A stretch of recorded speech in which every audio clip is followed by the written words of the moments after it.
The following is a special presentation of Tony Curry Radio.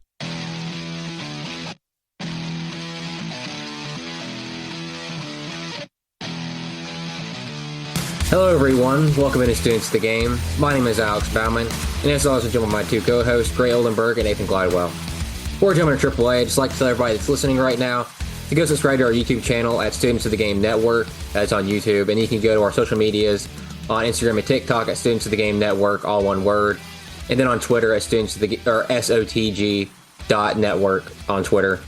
All right, so jumping into AAA real quick. First story we have is the NBA Board of Governors approved two rule changes for the 2023-2024 season. First, the league will now award the opposing team a technical free throw when a player is ruled to have flopped in an attempt to draw a call. The flopping penalty will not count towards the two technical fouls that can lead to an ejection. And then secondly, coaches will receive a second replay challenge if their first challenge is successful. However, they will be charged a timeout on the second one, regardless if it's successful. Do y'all like these two additions to the rules? Well, starting with the first one with the flopping and getting the technical free throw, I think obviously we saw that. We heard about this going into the summer league. They were going to try this out. It happened a few times in the summer league, not a lot though, because in a lot of cases, it's very easy to tell what is a flop and what isn't. And when you get to the NBA and you've got these players who've been playing for many, many, many years, they're good at it because they know how to draw fouls. They know how to get the referee's attention and that sort of thing. So I think that could shut that down a little bit on that. So I'll be interested to see how that works with the NBA rather than in the summer league where all those guys are trying to most of those guys are trying to make it on rosters. And so they're not worried about flopping and drawing fouls and getting to the free throw line, that sort of thing. And then with the second one, with the replay challenge, I think I like it. I think if their first challenge is successful, they should do what the NFL does and allow that second one to happen. But the difference here is, just like you mentioned, Alex, is they still will be charged that timeout on that second one, whether it be successful or not. I think that's good, especially towards the end of the game. A lot of teams in the NFL will use that. Even they know it's going to be a successful challenge because they know the call in the field was wrong. So they're challenging it and they're using it as a timeout. So I like this change. I think it'll be successful. As far as the flopping rule, it's very opinionated. You talk about what officials have to see in order to call it. In the times in the summer league where we saw it called, there's a few I disagreed with. I thought they were actually, charges, but they ended up getting called flops. So, I think that's the only thing is just human error can play a big part in that being called.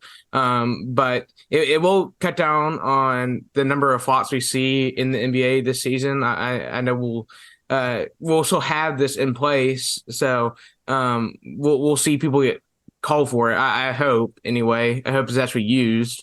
But as we go through the NBA, maybe not this season, but that season, you won't see hardly any flopping at all. And it's just going to cut it out of the game completely eventually, I think, if it's called correctly. And then moving on to, of course, the challenges, I think that's the perfect thing to do. I've always wondered why this hasn't been a thing. You talk about if you're getting your first challenge right, and then you should get another one, because obviously the officials were wrong in the calling. So I think that's good. And I also like the balance that it comes with when you call the second challenge and you lose your timeout. That balances the game out, doesn't make it to where you can kind of just keep the time up there on the clock. So I like that you get called for that timeout. But it's going to be very interesting to see how both these rules work out in this upcoming season. I think both these rules are really great implementations by the NBA. Talking about the flopping rule, we've seen in the past where Marcus Smart, most notably, likes to flop and draw charging fouls, stuff like that. And sometimes puts players into really they can get really injured there with certain flops, especially under the basket when they're trying to drive, dunk the ball, do a layup. We've seen players get injured in the past. So going ahead and addressing this with the flopping penalty is, I think, a great thing. One thing that worries me, though, is the fact it can't be reviewed by a coach's challenge, and the referee really can't go back and change the call. So, like Nathan mentioned in the summer league, there was a few questionable calls with the flopping, notably on OKC's Jaden Shackelford. I really think that was a flop, and they didn't go back. They weren't able to go back and review it. So that really worries me. if they're able to fix that in the future, I think that'd make the rule a lot better. Because as we've seen referees all around the country, I mean, they're human. They're going to make mistakes. They're going to miss calls. They're going to make bad calls.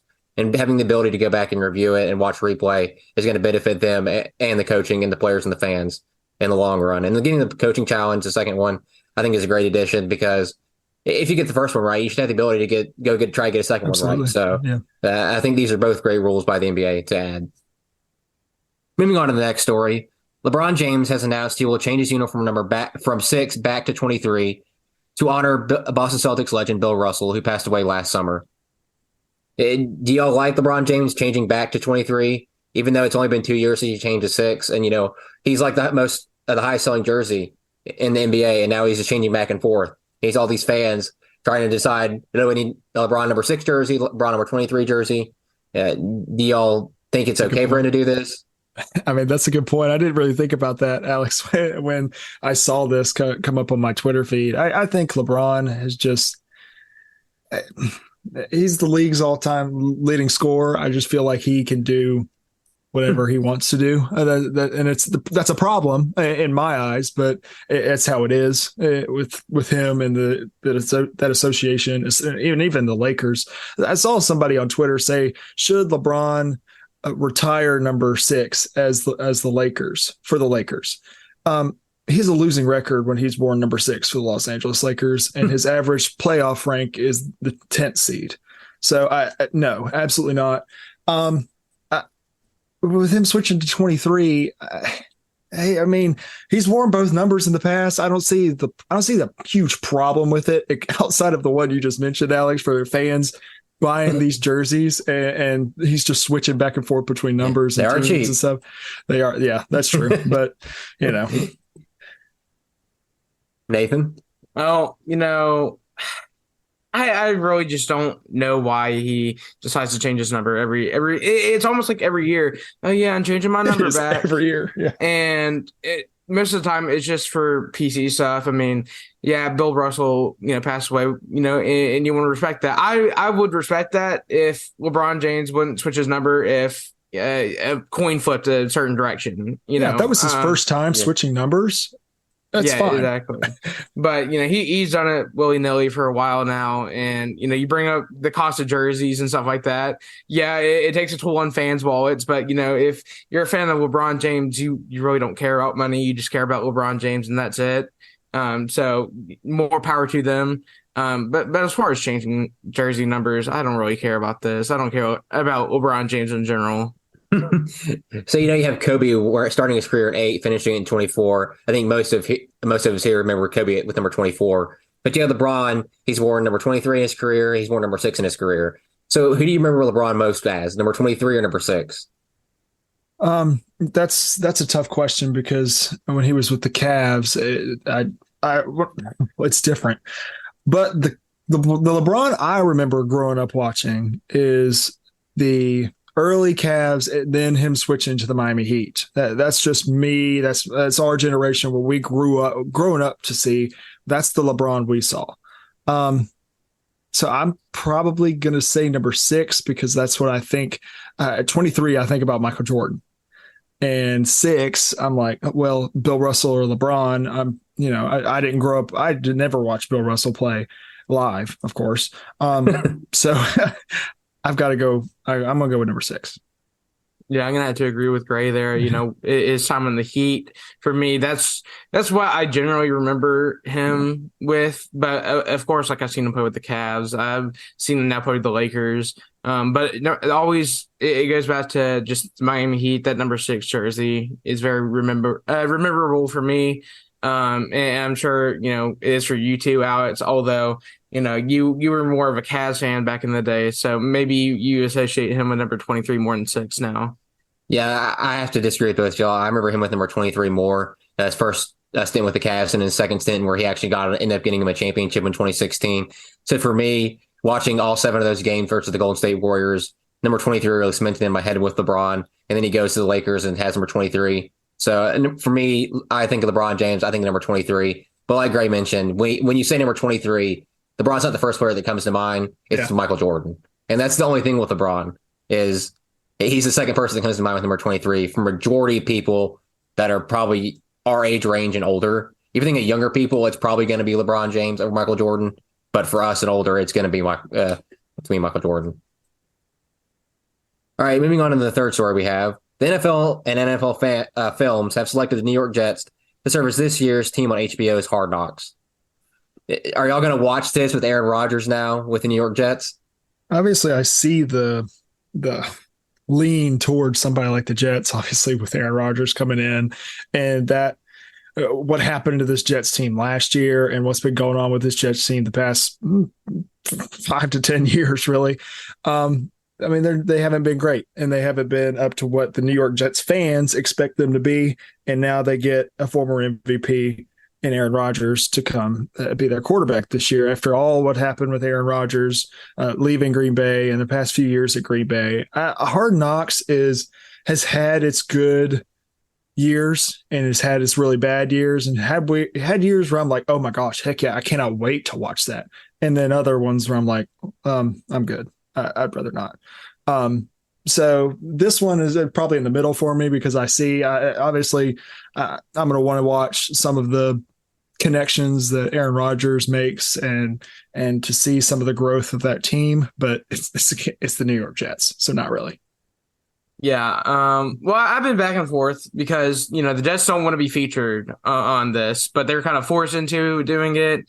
So that might make for some interesting screen time. Of course, Aaron Rodgers, joining the Jets. You talked about what Zach Wilson has said in the past, wanting to make the veteran quarterback's life hell. I'd like to see him try. That's an interesting piece to it. But for the most part, I don't think we're going to see anything like too out of line. And like you said, right, it is the Jets, so I don't really care to watch the Jets. But we'll see if the first episode is good, then I might consider watching the rest of the series.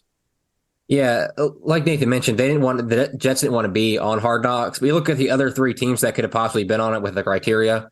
You have the Chicago Bears. Justin Fields like the only person on that team that would get me to watch that show. Yeah. And you got the New Orleans Saints. I'm not sure Nathan would watch that regardless. Nope. And they got Derek Carr. That's about it. They had John Gruden there for a minute. So if they were able to get some film on that, that'd have been interesting. And you got the Washington Commanders with Riverboat Ron and then Sam Howell. That'd be like the only other one, the Washington Commanders, that I would have considered watching other than the Jets. But the Jets were the number one. You had to get the Jets for the NFL. And I think they made the right decision here. I never really got into Hard Knocks, never really been into it. I've watched the clips on YouTube and TikTok and stuff like that, but I've never really sat down and watched a full episode. But I think with the Jets this year and having Aaron Rodgers and what he's done this offseason and just the past year in general, I might be lured into watching it just because of that. So I think the NFL did a great job here selecting the New York Jets, even though they didn't want to be on it. Moving on to the next story. The Tennessee Titans have signed wide receiver DeAndre Hopkins to a 2-year, $26 million contract. It was really projected that he was going to go to somebody like the Chiefs or the Patriots to try to ring chase, but he ends up going to the Tennessee Titans, guys. So do you think this is a great idea for Hopkins after he just left the Cardinals? I really thought he was trying to go somewhere with an established quarterback.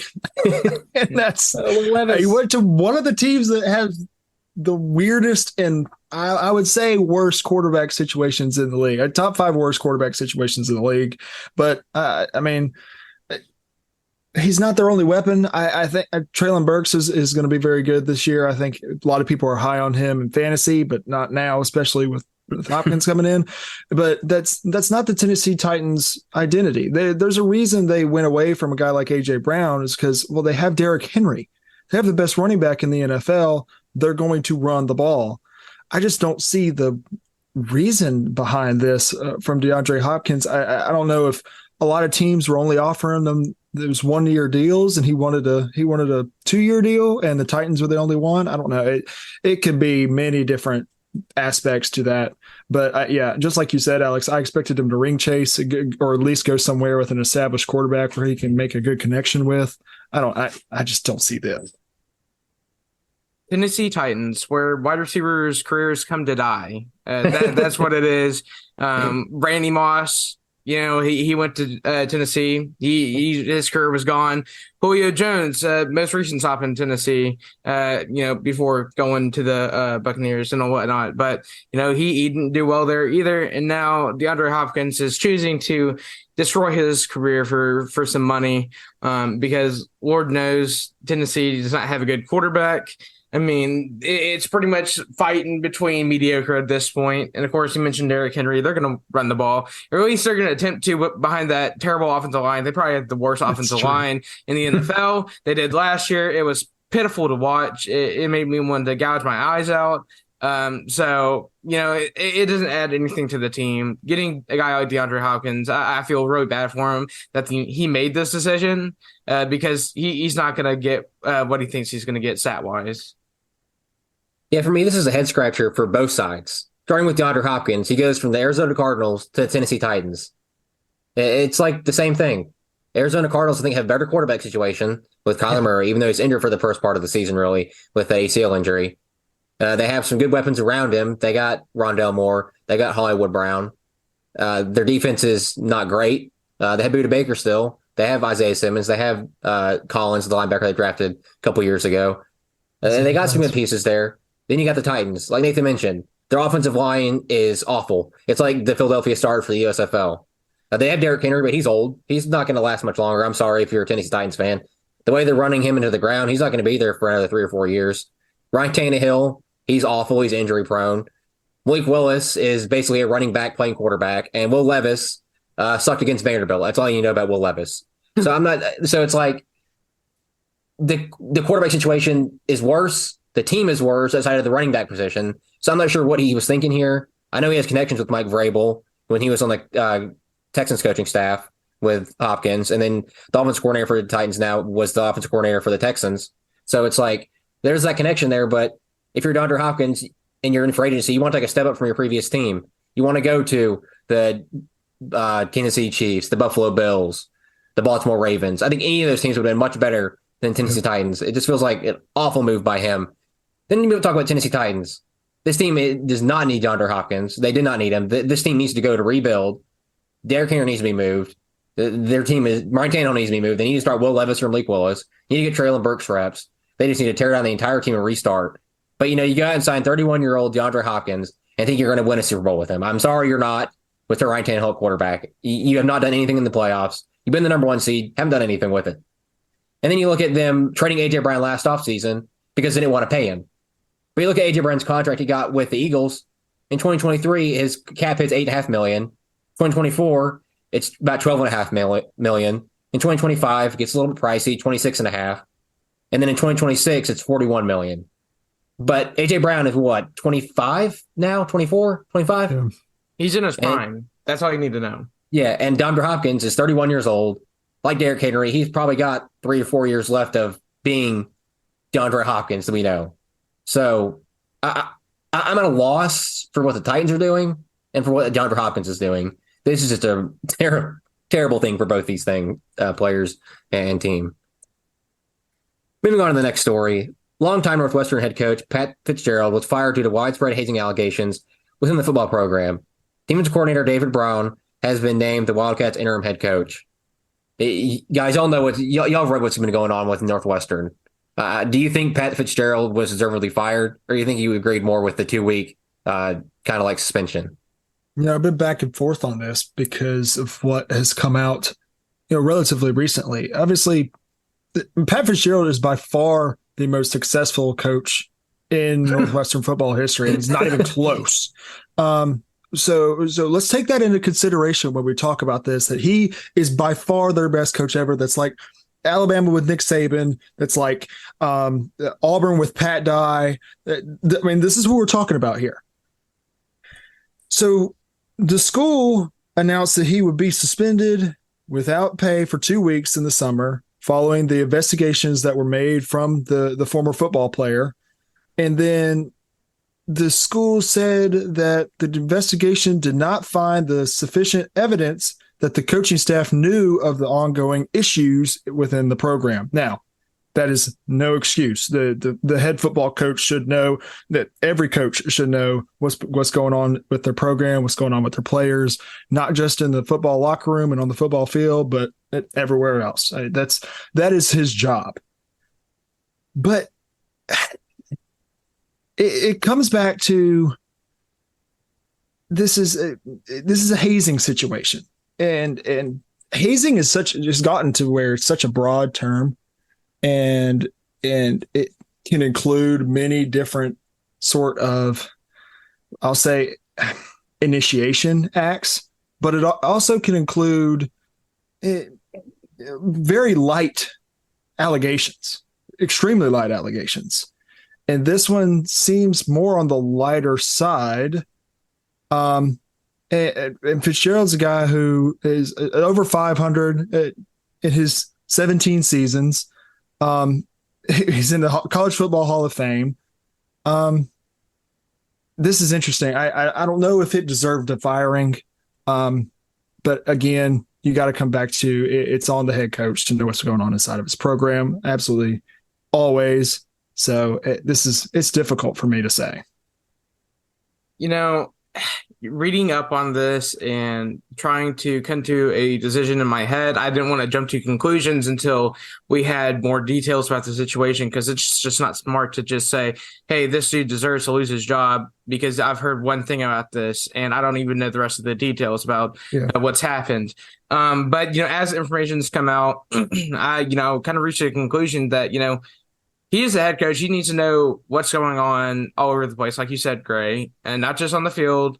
Not just, when players are present, but, what's going on off the field too. That's what a good head coach does.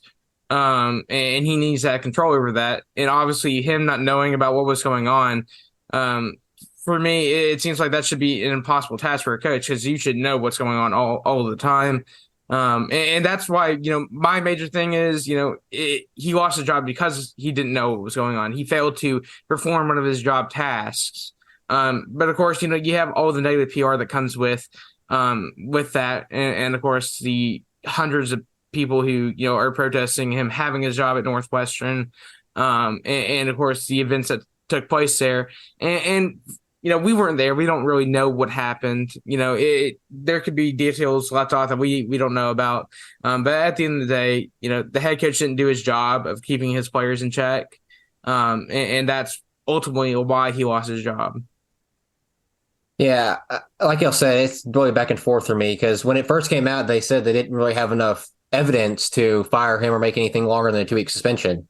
But then I can't remember if it was the Washington Post or the New York Times posted an article that really went into detail on it. And then ESPN talked with a former player that was anonymous back in, so he was with the school in late 2022, and he was hazed. He kind of detailed it all. He said that older players wearing masks would restrain him in a dark locker room and engage in some sexualized behavior. And that's just one player. So I don't want to say he's lying or that's all true, because we don't have an array of, like, let's say 5, 6, 10 players, former players come out and saying, yeah, I was hazed. We have this one person coming out. And I believe there's more that are anonymous as well. But he's the only one that's really detailed what happened. So we can't say for sure what happened exactly, and if Fitzgerald knew about it. The player said Fitzgerald knew about it, but we, as an objective point of view, don't exactly know if he knew about it or not. The player could have just been thinking he knew. But like y'all said, if he didn't know, that's a serious issue, because as a football head coach, you're supposed to know every little thing that goes on in your program. And if Fitzgerald did not know, then that's an issue. But I think firing at this point was I think warranted with all the publicity. If I was the AD, I probably would have ended up firing him. But if this all comes out, some of this was not true or something, then Northwestern's going to look stupid. But at the end of the day, I think this was ultimately the right decision with all the publicity, all the players coming out about the hazing. And they had to make a decision, and Fitzgerald being fired was the right one. And we got another doozy here, fellas, in the next story. The NCAA has announced its punishment for the 18 Level 1 violations committed by the University of Tennessee football program during Jeremy Pruitt's 3-year tenure as the head coach, which involved recruiting rules violations and direct payments to prospects current student athletes, and their families. The program has been placed on a 5-year probation period, been fined over $8 million, which is believed to be the largest ever levied in an infractions case. They will lose 28 scholarships and will vacate 11 wins from the 2019-2020 seasons.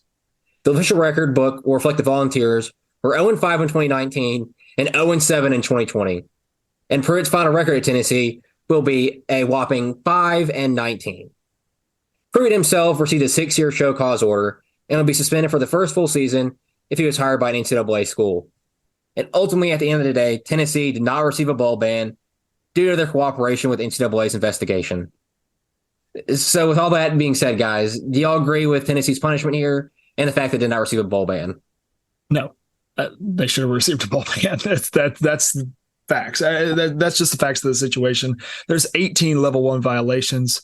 This is nothing absurd, and like they should shut down the program or anything like that. I'm not saying anything like that. Obviously, Jeremy Pruitt is getting his punishment. I think Pruitt's punishment is deserved, and I think this is about what we expected for Jeremy Pruitt to get that, 6-year no-show cause and the suspension of the first full year if he inevitably gets hired, and the vacating wins. I expected all that, but I also expected a year or two bowl ban because, and I understand a lot of people would disagree with that because this is a whole different new coaching staff. This is a whole new players and new program. And I understand that you don't want to punish players and coaches had absolutely nothing to do with this for something that happened in the past.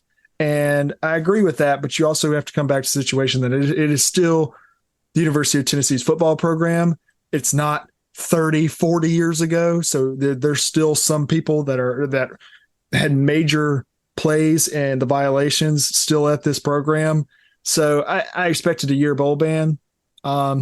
I think everything else on the vacating wins and the fines and the probation period is deserved, and it was about what I expected. But I did expect the 1-year bowl ban, and they didn't get it. So, oh well. It's kind of crazy when a team, has to abandon 11 wins from 2 seasons. That just doesn't seem right to me. 11 wins, that's it? That's all you got? But anyway, Jeremy Pruitt's tenure at Tennessee, it was garbage. It's garbage like the color of Tennessee itself. Not getting a bowl ban is absurd because I know if this happened to any other program in the SEC, I feel like it would have happened to them. I feel like, Greg, let's put this in an example. Let's say Auburn had this happen to their program, and the NCAA comes in and, finds all these violations, and y'all cooperate. But at the end of the day, do you think that Auburn in this situation would have received a bowl ban? Nathan, let me put it into a situation that actually did happen. And Auburn did receive a postseason ban for Auburn basketball.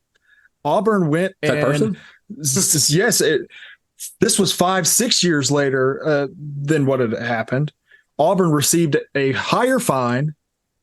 Auburn cooperated with everything. They suspended Bruce Pearl. They fined Bruce Pearl. They fined every other assistant coach that was on the roster. They suspended D'Angelo Purifoy for a year and a half. They suspended Austin Wiley for a year. And they still received a postseason ban for 3 years after. So, yes, if this was any other program, now back to football, if this was any other program, yeah, absolutely. Maybe for the exception of the University of Georgia Bulldogs. Yeah. Well, going back to it, and I think this is a question that we need to, ask ourselves. Did the NCAA, because we all know the NCAA likes to make money and the SEC likes to make money. Was there something underlying that's like, oh, Tennessee's doing, better in football right now, and they're contributing a lot of money with, the number of games they're winning, and they have a chance to get somewhere in the postseason. Do you think that played anything in this deal, or it probably did? Yeah, because I was thinking like Tennessee's doing a little bit better. I don't want to give them too much credit now, but better than losing to Georgia State at home. That is true. That is very true. But it's all about the money, right? So I don't know what the NCAA was doing here. There were so many things I would have done differently, but they came to their conclusion. That's fine. For me, I don't know if I agree with giving them a bowl ban. In the past, like Greg mentioned, it has been a thing to do a postseason ban, but recently the NCAA has tried to get away from that, especially in circumstances where the violations took place a while ago or before certain players got there, or the players are gone, the coaches are gone, and it's a whole new group of people in there, group of players. So with Tennessee having new head coach, majority, I think 100% of the roster is new from Jeremy Pruitt era. So there's really not a glimmer of what Pruitt did back then. I don't think there should have been a bowl ban just for the fact you're punishing players that had no idea, had no involvement in what was going on back in Jeremy Pruitt's time. So with that, I think that's fair for them not to give a bowl ban. But like Gray mentioned, with Auburn getting the postseason ban, and then now Tennessee not getting one, with Tennessee having much, much more violations and stuff like that, the NCAA's got to keep it consistent. And with them not giving a bowl ban here, I don't see the NCAA giving a postseason ban or bowl ban ever again, unless it's major. Yeah. Because this was the standard to give a bowl ban, and they didn't give one. So there should not be any more, unless it's major. Like unless it comes out that, let's say, Kirby Smart or Nick Saban, through their entire coaching career, paid athletes, then that should be. Then you might be thinking about a bowl ban for a while. But ultimately, not giving one. And I don't know if y'all saw this today with Jeremy Pruitt, what he told investigators. Have y'all what he told them? No, I haven't seen it yet. So Pruitt told investigators they thought about racial inequity and the high-profile killings of black people when he gave a player's mother $300 in a Chick-fil-A bag. And he told it to investigators, and that's been confirmed by multiple outlets, news outlets. So it's not like somebody just went on Twitter and wrote that. It's been confirmed. So, oh my gosh. Oh my gosh. That put me at a loss of words. I don't know how more stupid you can be. Oh my gosh. Like the inequity and the high profile killings, that's serious. But him giving that as a reason to pay somebody $300 to come do his football program. That's honestly laughable for a reason. Yeah. To pay somebody $300. I'm sorry, it is. Oh my God. Jeremy Pruitt solving social justice one Chick-fil-A bag at a time. That's the best way to put it. That it really is. Let's go ahead and move on to the NBA Summer League that just happened. Freak out that. So they announced the All Summer League teams. So the first team, we have Utah Jazz rookie Keontae George, Cleveland Cavaliers Sam Merrill, Miami Heat's Orlando Robinson, Denver Nuggets rookie Hunter Tyson, and Houston Rockets rookie Cam Whitmore. That's the first team. And then on the All Summer League second team, you got Max Christie from the Los Angeles Lakers, Javon Freeman Liberty of the Chicago Bulls, Xavier Moon from the Los Angeles Clippers, Amani Bates, the rookie from the Cleveland Cavaliers, Jabari Smith Jr. from the Houston Rockets, and Jalen Wilson, the rookie from the Brooklyn Nets. And their MVP of the Summer League was Houston Rockets rookie Cam Whitmore, who averaged 20.4 points per game, 5.6 rebounds per game, 2.4 assists per game, 3.0 steals per game, shot 46.5% from the field, and a little bit under 30% from three, and he played in all 5 games for the Houston Rockets. Now, looking at all these teams in the MVP, do y'all agree with them, or do you think somebody should have made it over certain people, or do you think Cam Whitmore deserved the MVP? I do think Cam Whitmore deserved the MVP. I think having Hunter Tyson, Cam Whitmore, and probably Keontae George on the first team is accurate. I think having a minimum of the amount of games you play is probably smart. It didn't look like they have that on like the first and second team here because, I mean, Jabari Smith, he played 2 games and was by far the best player out there in the Summer League, but he only played 2 games. You can't really give him the MVP or first team, or I don't really know why he's in the second team for that because he just played in those 2 games. Because I believe every team played at least 5 games, and obviously we have tonight the championship, the Rockets versus the Cavs.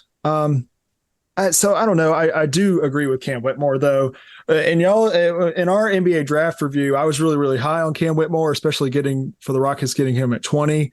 But and y'all gave me a lot of crap for that. Y'all were like he wasn't able to shoot at Villanova. He's still overrated. He was absolutely fantastic. About that. He was disagree. absolutely fantastic this year. He was fantastic in the summer league. I think he's going to be a fantastic pickup. I think he's going to be able to come off the bench for Houston.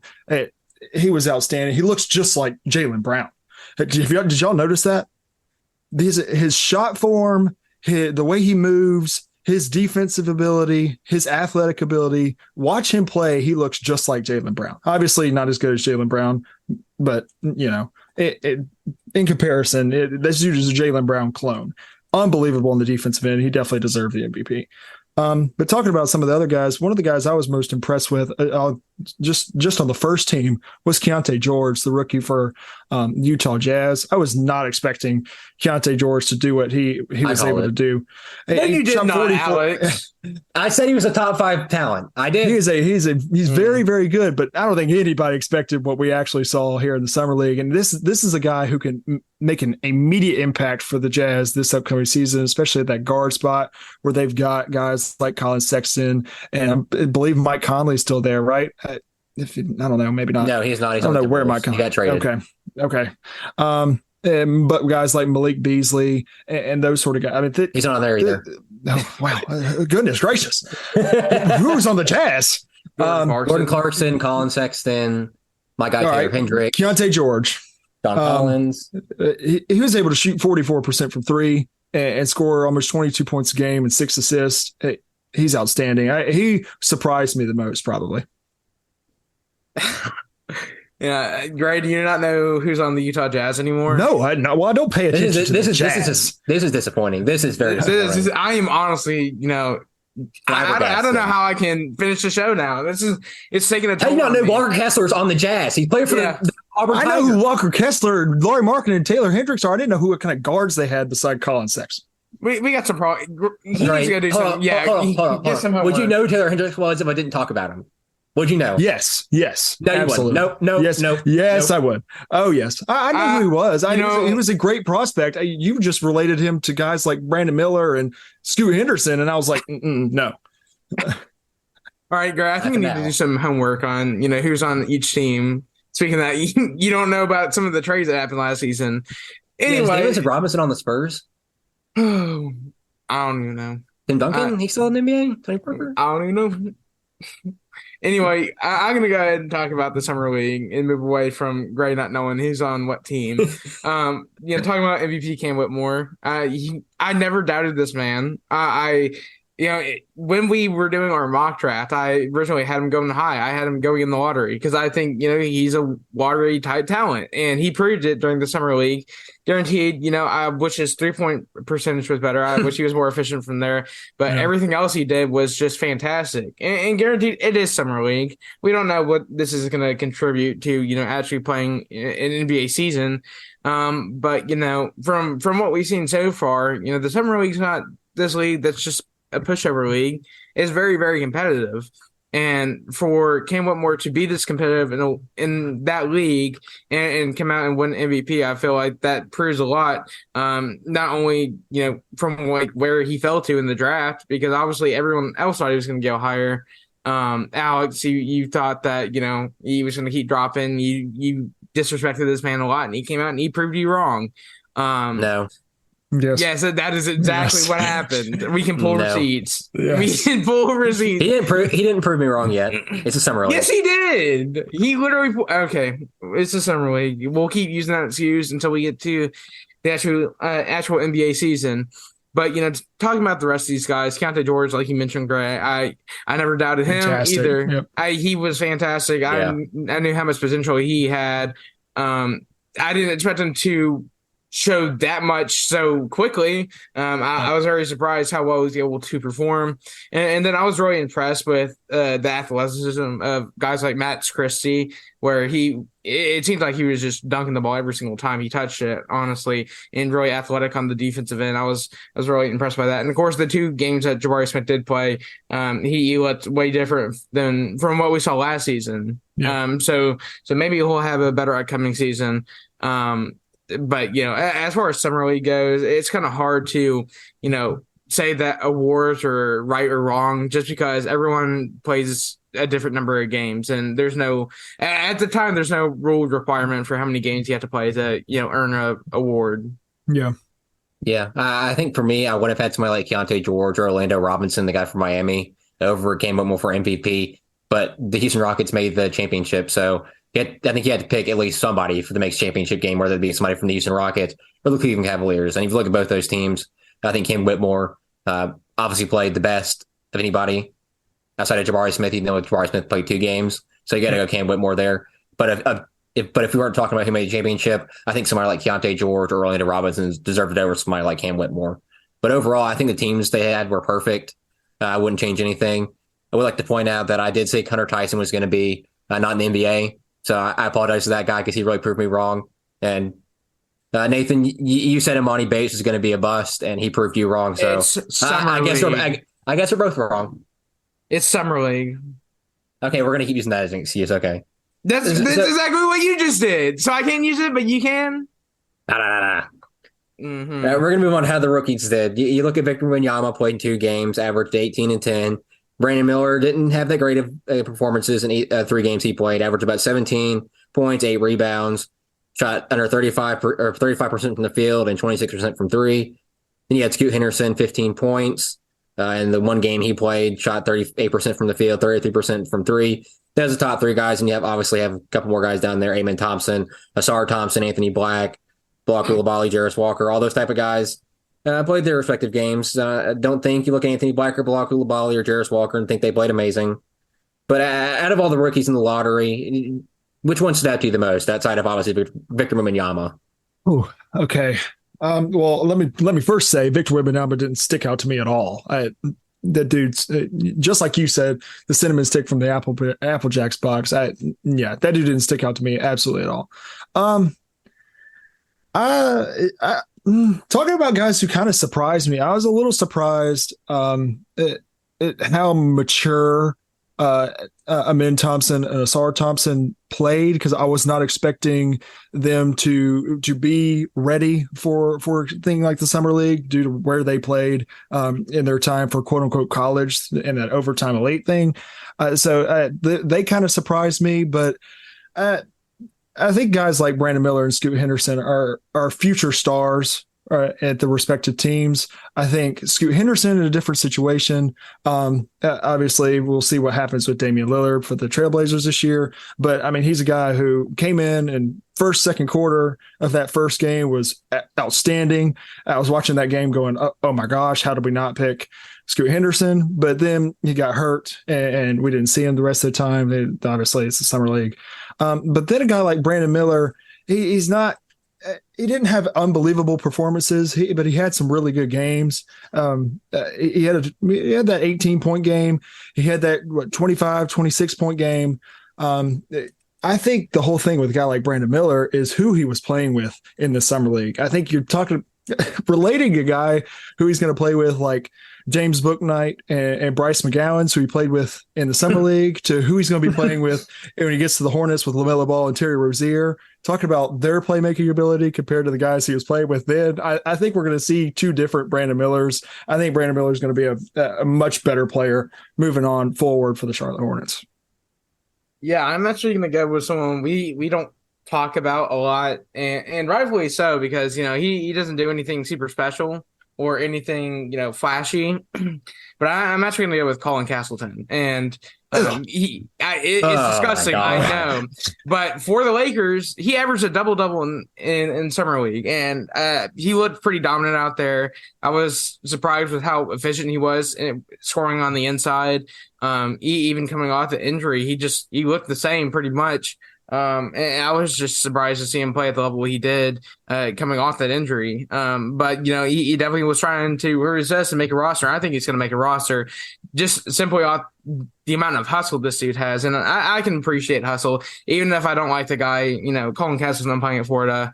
I don't really like him, but he did perform very, very well in the summer league. So I'll have to give him credit there. And of course, you have the other guys. I really was surprised with the athletic ability of Sar Thompson, and the way he played. Going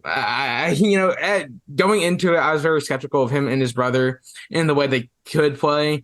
And of course, we only saw one game from him in, so I don't know if there's going to be a difference in him actually, playing his game in the summer league and then going into the NBA. Obviously, it's, a different skill level still. But, he did play against NBA level competition. And that was one thing I wanted to see from both these guys. And for the most part, they showed out pretty well. They do have a few things to work on, but, for the most part, they played really, really solid games. Yeah, I think Asar Thompson, out of all the lottery picks, played the best, which is surprising to, I think, all of us here, because we thought the Thompson twins were going to struggle coming from overtime elite and then coming to the NBA, the summer league. They were going to have a little bit of a learning curve, but I think Asar Thompson was the best and most consistent player out of anybody. He averaged 13 points, 10 rebounds, 2.3 steals, almost 2 blocks per game. And one thing that he did struggle with was shooting a three-pointer, but we saw a lot of rookies struggle with that. So at the end of the day, I think he played the best. He really got up into all the other opposing rookies. Talk about the game he played against Grady Dick. I mean, he got all up into that guy, forced a lot of turnovers, made him look like a second-round talent, undrafted player the way Grady Dick was playing. So I think Asar Thompson really stood out to me the most of any lottery pick. But outside of that, the rookies stood out to me outside of, the guys that made the summer league first team, second team, like Hunter Tyson, Cam Whitmore, guys like that, Imani Bates. One guy stood out to me, honestly, was Leonard Miller of the Minnesota Timberwolves, and also Kobe Bryant of the Los Angeles Clippers. Leonard Miller looked great defensively, really showed how good he was offensively as well. And then Kobe Bryant, I think he had like a 30-something point game for the Clippers. Yeah. I think he played great, considering when they took him in the last pick in the first round, we all thought that was a bit of a head scratcher, but I think he can come in and contribute immediately, kind of like Leonard Miller came from the Minnesota Timberwolves. So I think those three guys overall played great for the rookies. And I think majority of the rookies outside of the lottery picks played really well, which is surprising considering I didn't think the draft class wasn't that deep. Yeah. So with all that being said, and looking at all the stats, guys, will there be someone that makes a roster, gets a two-way deal that we did not expect? Nathan already mentioned kind of somebody like Colin Castleton, but outside of that, do you see somebody else earning a contract or a two-way deal? That's hard to say. I think one of the guys that, just like you mentioned there, Alex, I did not expect Hunter Tyson to be that good at all. He's a guy that, he'll be on the roster anyway, but still, I think a guy like, with the Raptors and with the exit of Fred VanVleet and kind of the question marks that they have at the point guard slot, I wouldn't be surprised to see if they go and sign on a two-way deal or just in the G League, go and get Marquise Noel from Kansas State.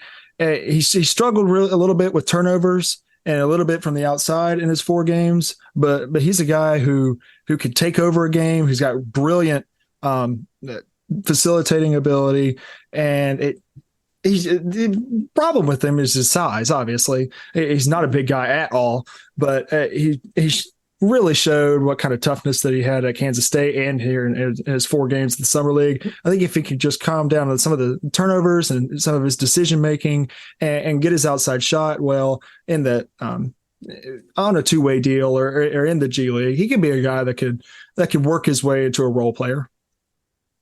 Yeah, I already mentioned Colin Castleton. I think, no doubt he's going to make a roster. But, I'm going to go with a guy, he definitely did not do anything flashy. He did not put up huge points. He kind of just played his role. And for, a team like this, they need someone to play their role. KJ Williams, really, really surprised me the way he played. He played with a lot of hustle. He And I talk about for the Thunder and their future, and you talk about how many big men they're missing.